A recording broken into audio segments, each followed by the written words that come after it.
What's up, y'all? I wanted to give y'all my thoughts on Kendrick Lamar's pop out show, Ken and Friends. Bro, well, before I start,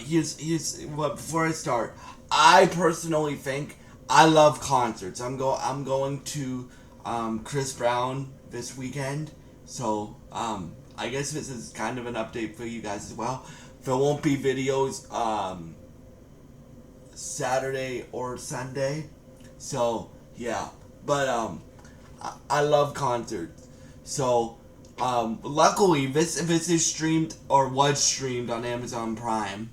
And before I start, I wish I was in that crowd, bro. There's nothing like, I don't care who it is. I don't care if it's an artist that you don't know or an artist that you do love and do want to see, right?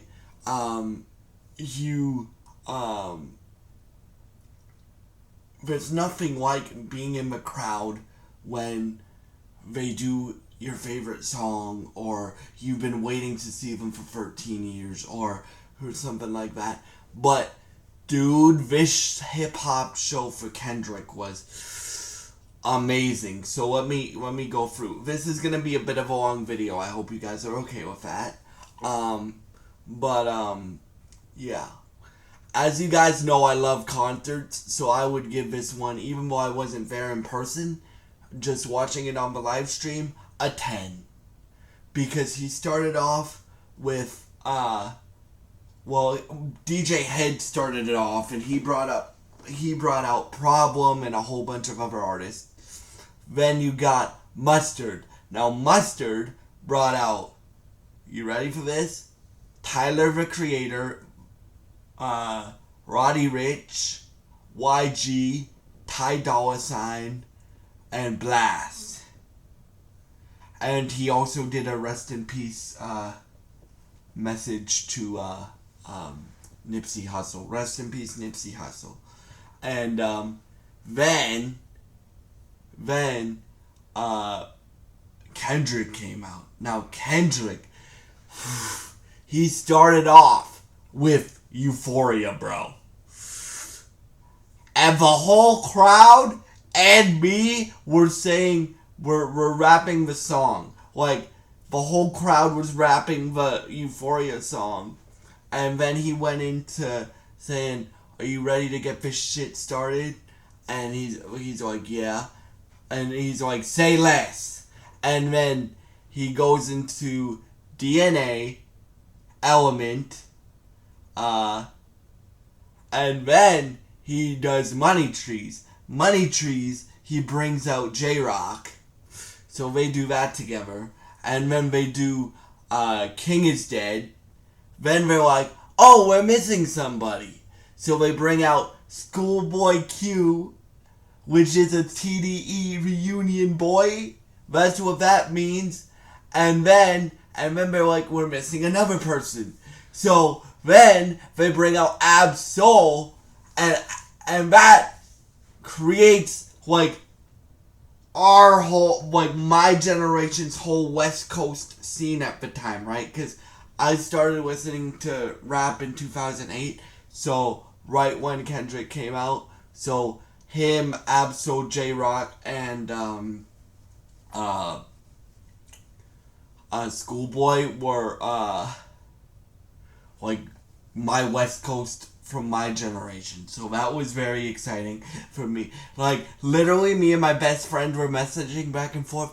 No way, he's doing the reunion. Because we didn't think he would do the reunion. And then he stopped for a second. Then he did his verse, aka the best part of Like That. So he did his verse.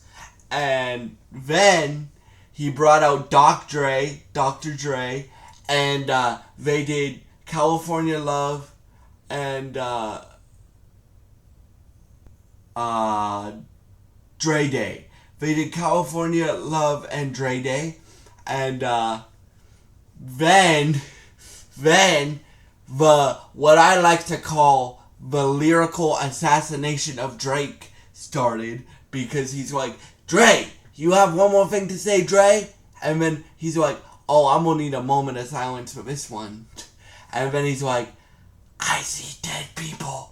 And then he goes into Not Like Us. Now, we're all rapping the first verse. Everybody who's watching that live stream or was at the show, I hope was rapping that verse, right? Then he's like, stop!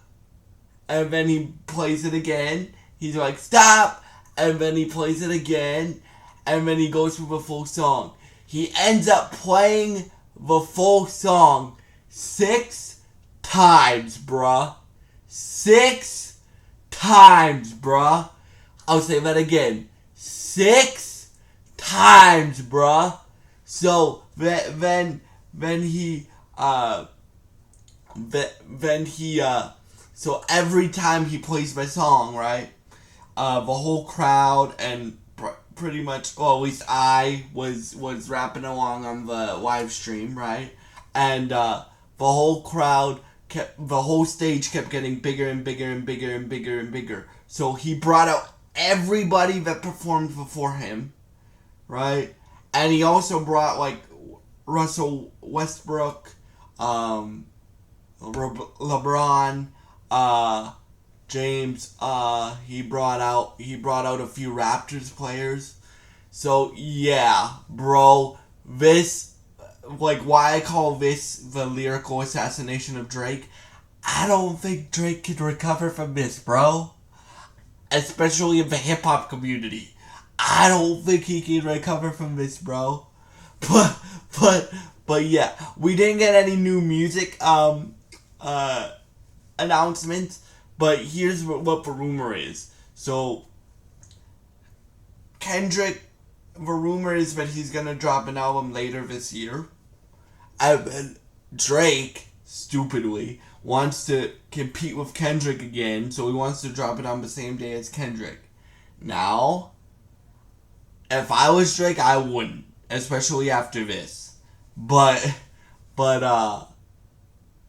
if I was Drake, I would take the rest of the year off and then come back with something that like, hey, I can still rap, right? But I don't know if that's true or not, but that's the big rumor going around right now. So, yeah. And why I did this video, y'all, is if you've been following me for a while, you know Kendrick Lamar is my absolute favorite rapper, right? Between him and Lil Wayne. So, you dang right I'm gonna cover this. And I grew up on Drake, Kendrick, and J. Cole. So, Kendrick may be my favorite out of the three of them, but I grew up on all three of them. So, somebody from my generation has been waiting for this battle to happen. And it did, and it was glorious. Glorious. So, yeah. Those are my thoughts on Ken and Friends, Kendrick Lamar, the Pop-Out show. And, yeah. Thank y'all for watching, and thank you for giving me some of your time, and I hope you have a great day. And if you like this style of content, please subscribe, like and share, and thank you for watching. Goodbye.